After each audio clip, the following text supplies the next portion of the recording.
है तो सिर्फ एक कि हम कोईती नहीं हिंदुस्तानी हैं।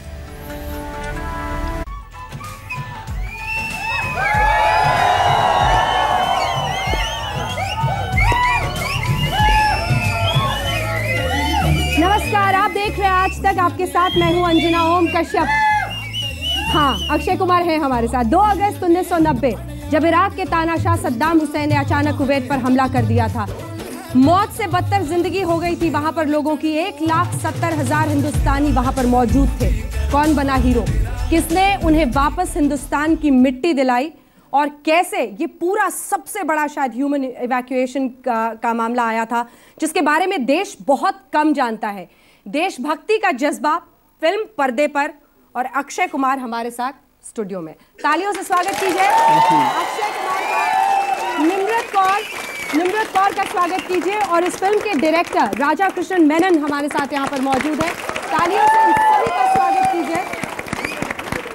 सबसे पहला सवाल यही है, देशभक्ति का जज्बा और उसके साथ आजकल प्राउड इंडिया, सोशल मीडिया पे पहले से ही, अभी से ही फिल्म की बातें हो रही हैं, तो ऐसी फिल्में अक्षय कुमार के पीछे भाग रही हैं, अक्षय कुमार ऐसी फिल्मों के पीछे?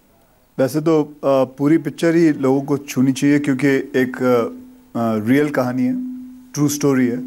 जब ट्रू स्टोरी, जब लोग एक रियल हीरो के बारे में जब फिल्में हम सामने लाते हैं, तो वो सारी चीज़ें आपको छूती हैं, बिकॉज ये घटनाएं हुई हैं। और इतना बड़ा हादसा, 1,70,000 लोगों को बचा के लेके आना, और हमारा हिंदुस्तान लेके आता है उन सब चीज़ों। अब देखिए ना, आर्गो जब रिलीज़ हुई थी तो अमेरिकन वालों ने 6 आदमी को बचा के लाया, तो इतना बड़ा शोर हल्ला हुआ था।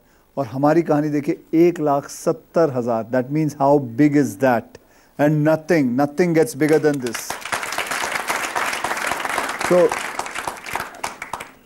एंड सबसे बुरा तो ये लगा कि किसी को पता भी नहीं है इसके बारे में।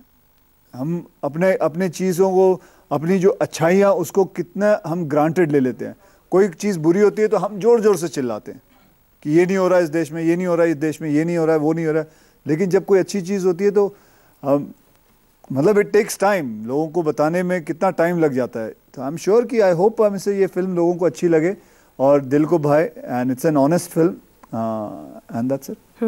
निम्रत, आपने इंसर्जेंसी के दौर को भी अपने फैमिली के, आपने अक्सर बात की है, उसको पंजाब में देखा है, और ये फिल्म करना कितना रिलेट आप कर पाएँ मुश्किल वक्त से, जब वॉर टोर्न एरिया में कोई फंसा हुआ है, और उन पायलट्स, क्योंकि सबसे बड़ी भूमिका शायद उन पायलट्स की थी, अगर उन बिजनेसमैन के बाद किसी की बात करें, जो लगातार जा रहे थे। और जॉर्डन में सबको जाके रखा था जी, जॉर्डन में, मतलब 488 फ्लाइट्स 488 फ्लाइट्स उनको कुवैत से निकालकर जॉर्डन में रखा था, और वहां से फ्लाइट्स करे थे वॉर टोर्न एरिया। पोस्टेड थे, तो वहां पे हमने माहौल बहुत ख़राब देखा था, जो अर्ली 90s में जो माहौल था। तो उस वक्त आप एज अ फैमिली आप यही बस सोचते हैं कि यहाँ पर जो लोग रहें वो सेफ़ रहें। एक सेफ्टी का जो एक ख़तरा होता है, वो ज़रूर महसूस होता है जब भी आप ऐसी एक स्क्रिप्ट आपके सामने आती है। तो आप मैं ये ज़रूर कहूँगी कि जो सीन्स लिखे गए थे, जैसे रियलिटी से शूट करा इन्होंने, हमारी DOP ने, जो प्रिया सेठ हैं जिन्होंने फिल्म शूट करी है,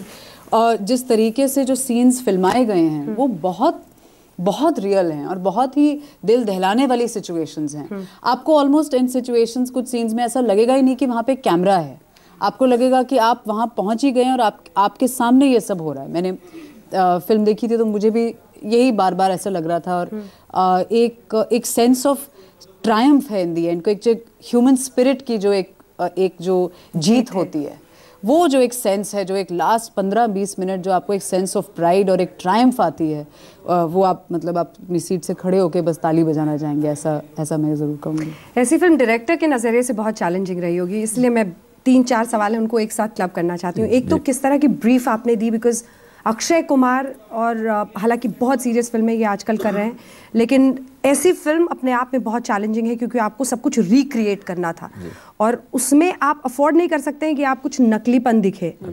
तो वो लेवल ऑफ डिटेल करना एक ऐसी फिल्म के बारे में जिसके बारे में रिसर्च ही नहीं है। आप उस वक्त के बारे में, ना आपको कुछ वीडियोस मिलते हैं, ना रिसर्च में बहुत स्टोरीज मिलती हैं, कैसे क्या? पहली बात यह है कि मैं तो 10 साल से रिसर्च कर रहा हूँ इस पे जी। तो आपकी तो जिंदगी मकाम पे मतलब ऐसा नहीं है कि वही किया मैंने, बाकी भी किया, मतलब ऐसा नहीं है कि सिर्फ वो की। तो बट लास्ट 3 साल से तो मतलब लगातार यही कर रहा हूँ जी। और पूरे जो टीम है जिन्होंने मुस्तफ़ा स्टेशन वाला करके प्रोडक्शन डिज़ाइनर है, प्रिया सेठ जिन्होंने शूट की है फिल्म, हम लोगों ने 6-8 महीने के लिए सिर्फ ये किया कि डिटेलिंग के मतलब उसके तौर पे बस वही देखा हम लोगों ने कि ये कुवैत का माहौल क्या था, वो what was the situation before 1990 का कुवैत आपको रिक्रिएट करना था। जी। तो वी गॉट फोटोग्राफ्स, कुछ यूट्यूब्स पे वीडियो मिले हैं, कुछ आर्काइव्स में से मिले हम लोगों को, लोग जो थे वहाँ पे उनसे फर्स्ट हैंड अकाउंट, स्कूल्स कैसे थे, so we created by putting all these perspectives together. ठीक है, अब आप लोगों के सवाल का वक्त है। हर्ष प्लीज अपना हाथ उठाइए जिसको सवाल, यहाँ पे दे दीजिएगा इनको ऑरेंज टी शर्ट। प्लीज अपने सवाल छोटे और जल्दी। अक्षय सर, मेरा सवाल आपसे, सर मेरे को आपसे ये पूछना है कि आपने बॉलीवुड इंडस्ट्री में मैक्सिमम सभी एक्टर्स के साथ काम किया है सर, तो सबसे ज़्यादा कंफर्टेबल आपने किस एक्ट्रेस के साथ फील किया सर? बेटे इससे एयरलिफ्ट का क्या लेना देना? लोग अक्षय कुमार के बारे में भी जानना चाहते हैं ना, इनके लिए पहला मौका है तो ये खुश हो रहे हैं। मतलब लड़ाई करवाओगे? हाँ, स्टार नहीं सर, झगड़ा करवाओगे लोगों से? देखिए सबके साथ मेरा कंफर्ट है, मैंने हर हीरोइन के साथ 4-4, 5-5, 6-6 फिल्में की हैं, क्योंकि वैसे ही मेरी ज़िंदगी में 135 फिल्में हो चुकी हैं। हाँ तो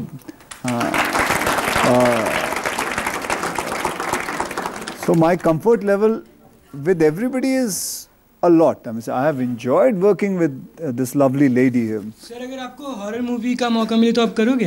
हाँ जी करेंगे, क्यों? आपको मुझे भूत बनाना है? अगला सवाल हाँ वहीं पे दे दीजिए, फिर 1-2 माइक्स उधर बढ़ा।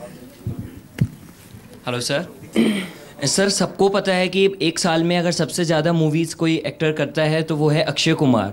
तो सर इन सब के साथ आप पर्सनल लाइफ को मैनेज करना, हाउ इज़ इट पॉसिबल कि आप सब चीज़ों को एक साथ मैनेज करते हैं, साथ में पर्सनल लाइफ भी? Time management. मुझे लगता है मुझे एक क्रिएटिव सवाल के लिए अवार्ड रखना पड़ेगा, तब लोग सोचेंगे ये बेसिक सवाल पूछ रहे हो आप लोग। टाइम मैनेजमेंट बेटा यही सिर्फ बहुत आसान है बेटा, सबसे क्रिएटिव सवाल को अवार्ड मिलेगा तो थोड़ा सा। Hello sir, I wanted to ask, आपने जैसे गब्बर किया, बेबी किया, अभी एयरलिफ्ट कर रहे हो, so what kind of research as an actor do you put into for doing such roles? इसके ज़्यादा तो आपको मिलते नहीं है ना इनपुट्स। रिसर्च पे तो हमने बात कर ली है, मुझे लगता है अगर उसमें जोड़ दूं, आपने अरबिक सीखी इस फिल्म के लिए तो कुछ अरबिक में सुन लें क्या? नहीं मैम, अरबिक सीखी नहीं, अरबिक रट्टा लगाया था। हाँ सीखा नहीं, इतना वक्त नहीं था कि अरबिक सीख सकता हूँ, क्योंकि उसके लिए थोड़ा वक्त चाहिए। बस इतना ज़रूर कह सकता हूँ कि अरबिक बात करते वक्त आई यूज़ टू फील वेरी, मतलब जो टीचर आया था मैं उनको सुनता था उसकी बातें, I use to feel it's a very exotic language. And जो हम न्यूज़ वाले दिखाते हैं जो अरबिक के अंदर कि वो कोई अरबिक आदमी चिल्ला रहा है, ऐसा नहीं होता है। अगर if you actually go there are such sweet. Sir आपने आज तक बहुत सारी देशभक्ति फिल्में की है, लेकिन आपको बेस्ट एक्टर का अवार्ड क्यों नहीं मिलता?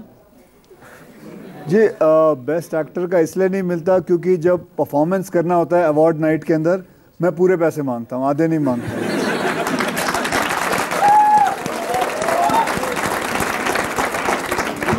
सर जैसा कि गब्बर में आपने ये बोला था कि रिश्वत नहीं लेनी है, तो इस मूवी में सर आप ऐसा क्या दिखाना चाहते हैं? वो सोशल मैसेज की बात कर रहे हैं। सोशल मैसेज जनाब ये है इस फिल्म के अंदर कि हम लोग बाहर चले जाते हैं, अपने हिंदुस्तान को भूल जाते हैं, लेकिन जब कोई प्रॉब्लम होती है तो आपको अपनी माँ ही याद आती है, यानी कि अपना देश याद आता है। एंड आपका देश क्या करता है आपके लिए? आपको ये बताता है कि आप कंप्लेन करना बंद करें और ये सोचिए कि बहुत सारी चीज़ें जो है हम आपका देश आपको देता है।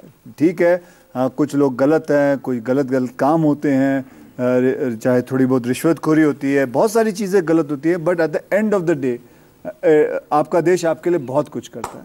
बॉलीवुड के आमिर खान साहब ने जब कहा कि मेरी पत्नी कहती हैं कि अभी हमें इंडिया से बाहर जाने के बारे में सोचना चाहिए, और ये बहुत बड़ा स्टेटमेंट है किरण राव की तरफ से, क्या इस देश में असहिष्णुता, इनटॉलरेंस इतना ज़्यादा है कि देश छोड़ने की बात करनी पड़े?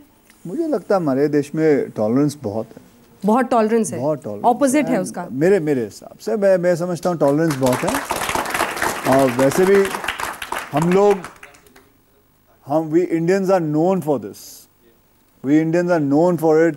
हम तब तक समझाते रहेंगे छोड़ना यार, क्या लड़ना है, लड़ने में क्या रखा हुआ है, छोड़ना यार, चल दोस्ती कर लेते, चल छोड़ना यार। तब तक करते रहेंगे जब तक आफत ना आ जाए, फिर उसके बाद लड़ते हैं। सो टॉलरेंस तो हमारे अंदर कूट के भरा हुआ है। बहुत बहुत शुक्रिया आपका। और 22 को ये फिल्म रिलीज हो रही है, 22 जनवरी, और 26 की तारीख अगर ज्यादा से ज्यादा लोग इसे देखेंगे तो हिंदुस्तानी होने पर गर्व रहेगा, और 365 दिन फिर उस जज्बे के साथ जिए। बिल्कुल, इंशाल्लाह। बहुत जोर से गाओ। मैनू छड़ के मौत दा इंतजार करां, कि तेरे लिए दुनिया तोड़ दी है, तुझ तेरी सांस आके रुके, मैं तुझको कितना चाहता। डोलो न्यूज के हवाले से आई खबर के मुताबिक दारुल अमन रोड पर यह धमाका हुआ है। चश्मदीदों की माने तो यह धमाका कार में हुआ है। काबुल में रूसी दूतावास के बाद